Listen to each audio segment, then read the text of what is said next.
Dami kong nakain. Eto, inom muna tayo ng tea. Pampabawas ng kinain. Pag marami akong nakakain, yung feeling ko talagang ang dami ko talagang nakakain, hindi na ako makahinga.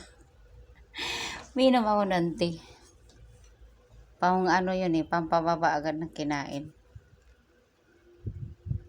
Ngayon lang kasi ako nakaluto ngayon ng yung labong. Hindi ko pala na kanina. Ginataan ko yung labong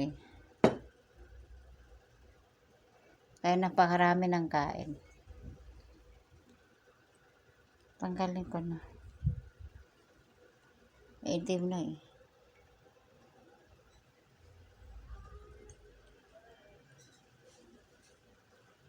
Pampatunaw ng kinain. Para bumaba agad yung kinain.